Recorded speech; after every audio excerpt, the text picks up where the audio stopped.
안녕하십니까. 닥터 비트맨입니다. 네, 최근 리브라 프로젝트에 관해서 많은 얘기들이 나오고 있습니다. 네, 그러면서 증권가에서 바라본 리브라의 세 가지 시사점은 이라는 기사가 나왔습니다. 네, 증권가에서는 이제 페이스북 암호화폐 리브라 발행이 주는 세 가지 시사점에 대해 분석해서 눈길을 끌고 있다고 하는데, 네, 리브라는 많은 분들이 아시다시피 페이스북이 2020년 발행을 예정하고 있는 새로운 스테이블 코인이죠. 네, 수십억 명의 금융 서비스를 필요로 하는 사람에게 새로운 글로벌 화폐 및 금융 서비스를 제공하는 기반이 될 수 있는 새로운 블록체인을 목표로 하고 있습니다. 네, 지난 4일 한화투자증권 최보원 연구원이 한국판 프로 리브라 백서와 함께 리브라 발행 계획이 가지는 시사점이라는 주제의 보고서를 발표했는데, 네, 보고서에 따르면 리브라 발행이 주목받는 이유는 세 가지라고 합니다. 네, 첫 번째로는 먼저 자금력을 가진 글로벌 기업들이 결제 산업에 진출하고 있는 상황에서 소셜 미디어 기업인 페이스북까지 가세했다는 점인데, 네, 이어 올해 초까지는 사업을 확장하는 기업들이 경쟁을 이어왔다면 최근 대형 기업들 간에도 경쟁보다는 제휴를 중요시하고 있다는 점도 부각되고 있습니다. 네, 마지막으로 결제 산업에 진출한 다른 기업들과는 달리 스테이블 코인이라는 개념과 함께 리브라라는 새로운 방식을 가지고 등장했다는 점도 주목할 만하다고 하는데요. 네, 여기 이제 리브라 주요 개념 점검이 있습니다. 네, 리브라 블록체인은 페이스북이 2020년 발행을 예정하고 있는 새로운 블록체인 스테이블 코인이죠. 네, 수십억 명의 금융 서비스를 필요로 하는 사람에게 새로운 글로벌 화폐 및 금융 서비스를 제공하는 기반이 될 수 있는 새로운 블록체인입니다. 네, 그리고 리브라 협회와 연합, 스위스 제네바에 본사를 두고 있는 독립적이고 비영리적인 조직이죠. 초기 단계에 리브라를 관리하기 위한 협회로 현재 28개의 기업으로 구성이 되어 있고, 리브라 리저브는 스테이블 코인인 리브라의 가치를 담보 유지하는 자산입니다. 예치 자산의 개념으로 이제 기존의 암호화폐와 달리 변동성이 제한적일 수 있다는 의견을 뒷받침하는 개념입니다. 네, 리브라 백서는 이제 세 가지를 주목해야 한다고 합니다. 최 연구원이 이 리브라 백서가 의미하는 것에 대해 결제 산업 진출 의사, 기존 암호화폐와 차별화된 구조, 금융 서비스 소외된 이들을 위한 사회적 편의를 위해 도입 필요 등 세 가지를 꼽았다고 합니다. 네, 이최 연구원이 페이스북은 리브라를 통해 결제 산업으로서의 진출을 본격화하고자 한다면서 미국 내 최근 금융 비금융 기업들의 결제 산업 진출이 이어지고 있다고 설명을 하고 있는데, 네, 그는 이제 기존의 테크나 유통, 카드 네트워크와 달리 소셜 미디어 기업이 대대적으로 결제 산업 진출을 알린 것이라며 페이스북이 기대보다 세부적이고 자신감 있는 리브라 출시 계획을 발표함에 따라 주가도 다른 커뮤니케이션 기업들보다 견조한 흐름을 이어가고 있는 상황이라고 덧붙였습니다. 네, 그러면서 리브라 계획이 주는 시사점과 과제, 그리고 기대감은 이라는 부제를 살펴보겠습니다. 네, 리브라 상용화에 앞서 여러 과제를 넘어야 할 이제 많은 산들이 있죠. 오는 16일과 17일 아마 아시는 분들은 다 아실 겁니다. 미국에서 이제 공청회가 열릴 예정이죠. 또한 미 재무부 산하금융범죄 단속 네트워크의 케네스 국장이 자금 세탁과 테러 자금 등의 불법 행위와 관련된 사항들을 브리핑하고 있습니다. 네, 리브라가 탈중앙화를 언급하고 있지만 리브라 연합이 출시 초기 관리할 것으로 보여 현실적인 탈중앙화 가능성에 대한 우려도 있다는 것이 분석인데, 최 연구원은 그중 페이스북이 독점적인 위치를 차지할 경우 반독점 이슈가 다시 불거질 수 있는 상황이라고 지적을 했습니다. 다만 이 같은 상황에서도 리브라 발행 계획에 대한 기대감은 여전하다고 하는데요. 네, 자금력을 지닌 온라인 소셜미디어 기업의 이제 결제 산업 진출이라는 점, 마스터카드, 페이팔, 그리고 비자, 코인베이스 등 결제 산업 진출 기업들 간의 네트워크 형성, 관련 기업들에게도 영향을 미칠 수 있는 리브라의 기술 및 규제 등이 기대감을 주는 요인으로 꼽혔습니다. 네, 최 연구원은 페이스북 메신저와 왓츠앱을 통해 사용이 가능할 것으로 예상된다면서 페이스북 이용자는 미국 포함 전 세계 주요 국가들에 분포되어 있는 것도 영향력을 무시할 수 없는 이유라고 설명을 했네요. 네, 그러면서 한국과 일본에서도 카카오 클레이튼, 라인의 링크체인 연합을 통해 블록체인 사업을 진행하고 있는 상황이라며 최근 결제 산업으로 진출하는 기업들의 사업 영역과 결제 방식이 매우 다양해지고 있다. 그러면서 마지막으로 블록체인 기술 기반의 결제 서비스가 도입될 것이라는 계획에 대한 기대감이라면서 네, 미국의 대표적인 소셜 네트워크 기업이죠. 네, 글로벌 네트워크에 확보를 하고 있는 기업인 페이스북의 리브라를 이용한 결제 방식이 관련 기업들을 둘러싼 규제 및 수익성에도 영향을 미칠 수도 있는 상황이다. 라는 기사가 마무리되고 있습니다. 네, 굉장히 이제 기나긴 글이었는데요. 네, 그만큼 리브라 프로젝트에 관해서 전 세계적인 관심이 쏟아지고 있다는 반증이 아닐까 싶습니다. 과연 리브라 프로젝트, 네, 말도 많고 탈도 많을 것으로 예상이 됩니다. 지금 백서만 공개가 됐을 뿐인데도 리브라 없애야 된다, 중단해야 된다, 그만둬야 된다, 아니다, 살려야 된다. 네, 비트코인 시장, 암호화폐 시장에 좋은 영향, 아니다, 나쁜 영향, 네, 이런저런 뭐 독재 이러면서 뭐 수많은 찌라시 음모론 네, 계속 나오고 있습니다. 과연 어떤 식으로 진행이 될지 내년 상반기 오픈할 때까지 정식적으로 런칭할 때까지 같이 지켜보도록 하죠. 네, 많은 분들이 이제 알트코인 시즌에 대해서 기대를 하고 계실 겁니다. 네, 그런데 알트코인 시즌이 지금 오고는 있는 건지 안 오고 있는 건지 참, 네, 모르겠죠. 네, 한 암호화폐 분석가는 알트코인 시즌이 이제 2020년에 올 것이라고 전망을 했습니다. 네, 트위터의 인기 암호화폐 분석가이죠. 문 오버로드는 7일 트위터를 통해서 알트코인 시즌이 2020년에 올 것이라고 전망을 했습니다. 네, 보도에 따르게 되면 비트코인의 통합 기간 동안 알트 시즌에 대한 다양한 분석에도 불구하고 알트코인은 비트코인에 대한 일반적인 상관관계를 제외하면 비교적 평온한 상태를 유지하고 있다면서 네, 하지만 문 오버로드는 보다 거시적인 시각으로 바라보면 알트 시즌이 이전에 예상했던 것보다 조금 더 멀어질 수 있다는 것을 암시하고 있다고 합니다. 네, 문 오버로드는 2012년에서 2015년 비트코인 가격 기록과 2016년에서 19년 알트코인 시가총액을 비교한 결과 2012년 비트코인 차트와 같이 일정 기간 축적 기간이 지난 후 새로운 최고치로 끌어올릴 수 있다면서 알트코인의 상승 시즌은 2020년에 올 것임을 시사하고 있는데요. 네, 이것이 잘 될지 안 될지는 지금 어느 누구도 예측할 수 없는 일이라고 합니다. 네, 그럼에도 불구하고 현재로서는 알트코인이 비트코인 페이스에 맞추기 위한 투쟁을 계속할 것으로 보인다고 하는데 네, 현재 비트코인은 62%의 시장 점유율을 보이고 있고 그 결과 알트코인이 어려움을 겪고 있다고 합니다. 네, 지난 알트 시즌 동안 이제 비트코인 도미넌스는 약 33%에 달했는데 이는 비트코인의 점유율, 즉 도미넌스가 59에서 33%로 떨어지면서 알트코인이 탈비트를 하며 크게 가격이 오른 데 따른 것이라고 합니다. 네, 이러한 신화적인 알트코인 시즌을 맞이하기 위해서는 필연적으로 탈비트를 해야 한다라는 게 네, 이 전문가의 네, 추측입니다. 네, 과연 어떻게 될까요? 이번에 알트코인 대상승장, 여태까지 보지 못했던 상승장이 과연 오게 될지, 네, 그게 온다면 2019년일지, 2020년일지, 그 누가 알겠습니까? 한번 지켜보도록 하겠습니다.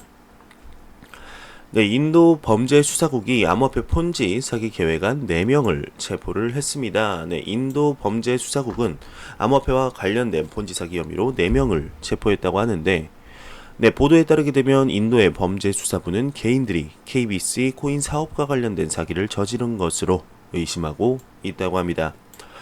네, 타임즈 오브 인디아에서 당국이 KBC 코인이 판매되는 방식 때문에 본지 사기라고 주장하고 있다고 보도를 했는데 네, 매수된 투자자들은 1000% 이상의 높은 수익을 약속받은 반면 상장 이후 KBC의 가격은 변동되지 않았다고 합니다.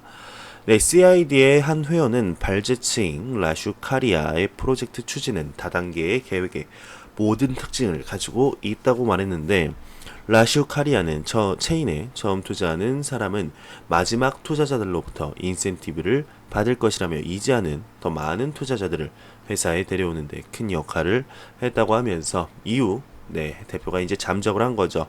네, 잠적을 하고 다른 멤버들은 현재 구금이 되어 있다고 합니다.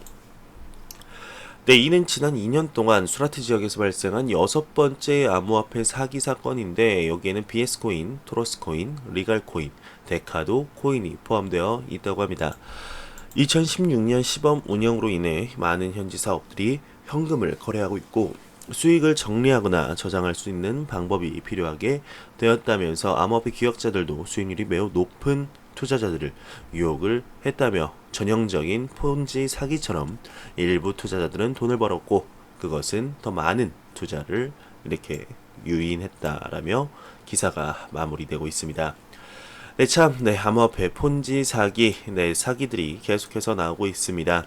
네, 지금 인도 측에서 암호화폐에 대해서 좋게 생각하고 있지 않은데 네, 이러한 기사가 나왔다는 게 인도의 암호화폐에 대한 불신을 더욱더 크게 만드는 것은 아닐까 개인적으로 생각이 드네요. 네, 그러면 코인 마켓캡에서 가격 한번 보고 가도록 하겠습니다. 네, F5번 눌러서 새로 고침 해보겠습니다. 네, 전날 대비 소폭 반등하는 모습을 보여주고 있습니다. 지금 비트코인 같은 경우는 2%, 이더리움 6%, XRP 약 2% 상승한 가운데 지금 메이저 탑 10 코인 중에 시가총액 10위를 기록하고 있는 트로니 8.6% 상승을 하며 41원대를 유지하고 있습니다. 네, 이러한 가격의 소폭 상승이 정말 대상승장으로 가는 이런 발판이 되었으면 좋겠습니다. 네, 미 국세청 IRS가 수주 내로 새로운 암호화폐 납세 가이드라인을 발표하기로 한 것과 관련해서 미국 국회 내 친암호화폐적인 분위기가 작용했다고 블록체인 미디어 비트코인리스트가 분석을 했습니다. 네, 미디어에 따르게 되면 찰스 레티그 국세청장은 톰 에머 하원 의원에게 보낸 서한을 통해서 새로운 가이드라인에서 암호화폐 관련 세금을 계산하는 방법과 그 외에 다른 이슈들을 다루게 될 것이라고 밝혔는데 네, 앞서 지난 4월 톰 에머 등 21명의 국회의원이 국세청에 암호화폐 관련 문제에 대한 명확한 가이드라인을 제시를 요청한 바 있다고 합니다. 네, IRS는 현재 암호화폐 자산을 가상화폐로 규정하면서 법정화폐와 달리 법적 지위를 인정하고 있지 않는데 미디어에 따르게 되면 현재 미국 국회 내 일부 의원들을 중심으로 규제에 대한 부담과 법적 모호성으로 인해 글로벌 암호화폐 산업 경쟁에서 미국이 뒤처지고 있다는 우려가 커지고 있습니다.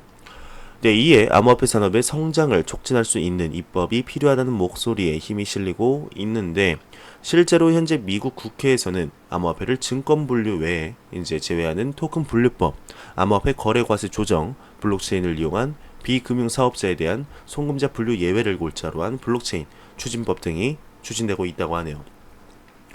네, 현재 미국 내에서 지금 암호화폐에 친화적인 바람이 슬슬 불고 있습니다. 트럼프가 계속해서 임명하는 인물들마다 친암호화폐적인 인물들이 굉장히 많은데 과연 2019년 암호화폐 규제가 미국에서부터 이제 제대로 시작이 되겠죠. 미국이 경제 패권을 잡고 있는 만큼 미국에서 암호화폐를 어떻게 다루느냐에 따라서 전 세계적인 이런 규제가 어느 정도 방향이 결정이 될 것으로 예상이 됩니다.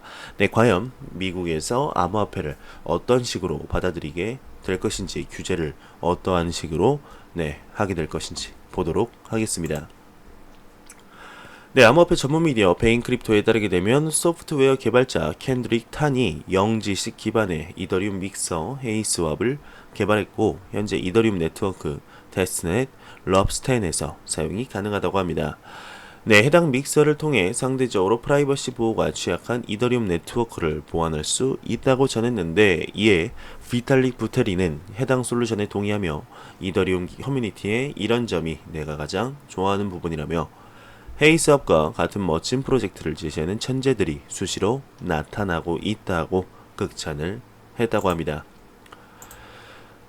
네, 다음 소식입니다. 이제 크립토 공포 탐욕 지수가 67로 투자 심리가 소폭 위축이 됐습니다. 네, 아직까지는 그래도 탐욕 단계이긴 한데 이게 탐욕 단계가 밑에서부터 올라오면서 67이 아니라 위에서부터 떨어지면서 67이라는 게 참 아쉬울 따름이죠. 네, 그래도 67이면은 뭐 나쁜 점수는 아닙니다만, 자, 95점, 90점을 받던 입장으로선 아쉬운 점수일 수밖에 없네요. 네, 비트코인 네트워크 해시레이트가 역대 최고치를 경신했다고 합니다. 네, 해시레이트도 역대 최고치를 경신했는데 가격도 다시 한번 역대 최고치를 경신하는 모습을 볼 수 있으면 좋겠습니다. 네, 일본 블록체인 전문가가 리브라 보급화가 쉽지 않다, 확장성 개선이 필요하다라고 언급을 했습니다. 네, 일본 비트코인 연구소 오이시 대표는 리브라의 보급화는 쉽지 않을 것이라고 전망을 하면서 리브라 백서에 따르면 해당 암호화폐 기술 및 내용적 요소들은 재밌는 부분이 존재하지만 설계 자체와 실제 운용은 분명 상당한 차이가 존재한다.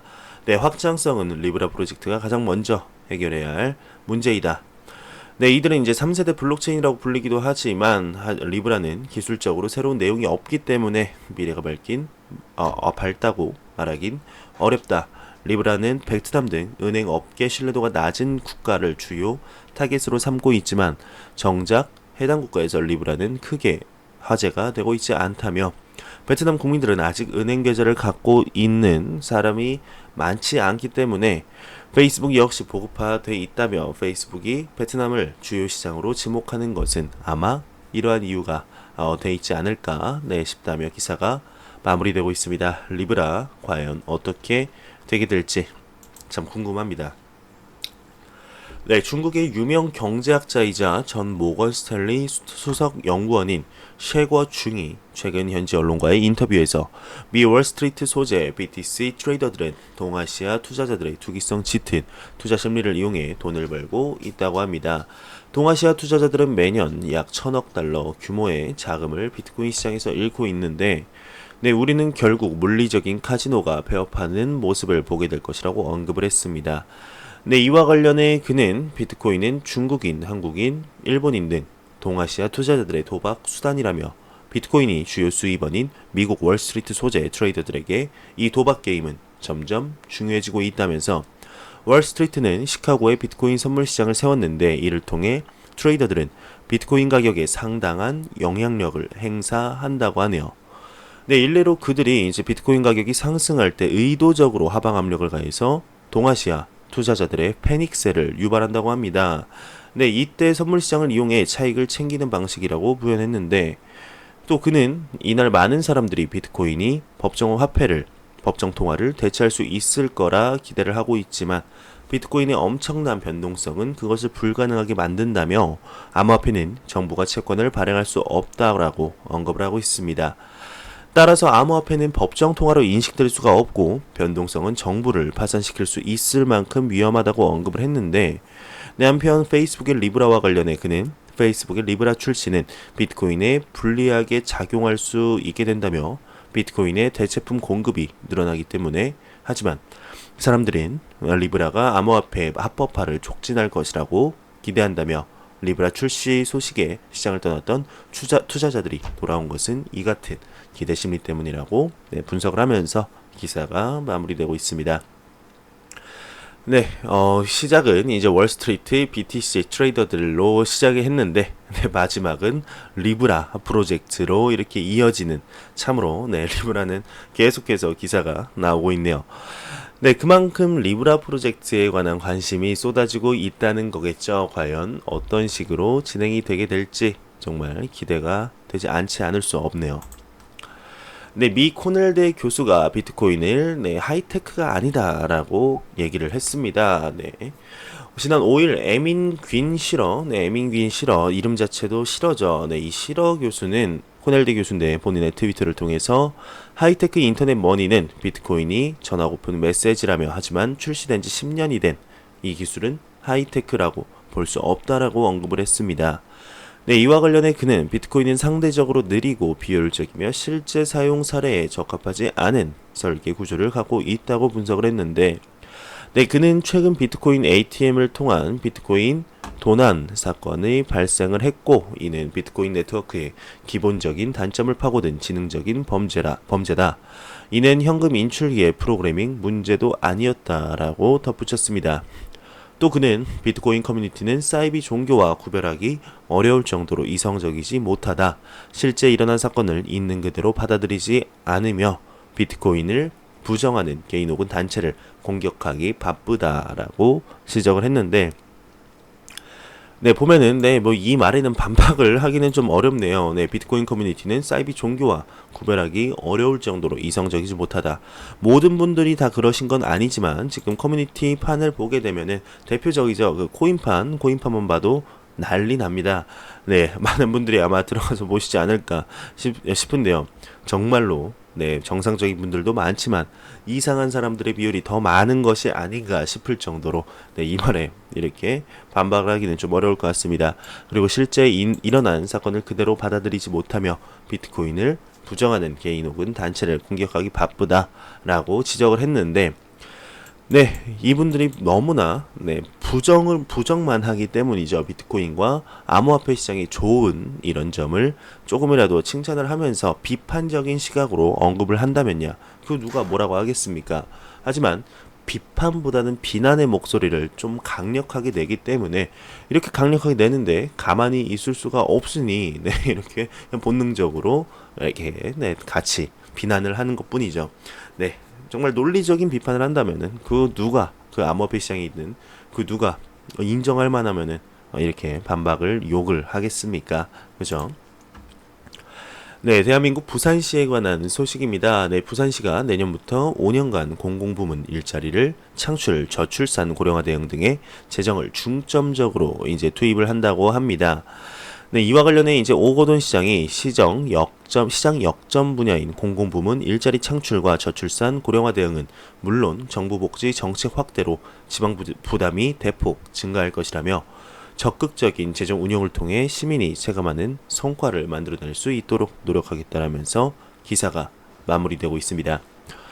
네, 일단 제가 준비해온 소식은 여기까지입니다. 마지막으로 코인마켓캡에서 가격 한 번 더 보고 마무리하도록 하겠습니다. 네, 리플 XRP 기준 465원인데요. F5번 눌러보겠습니다. 네, 466.18원입니다.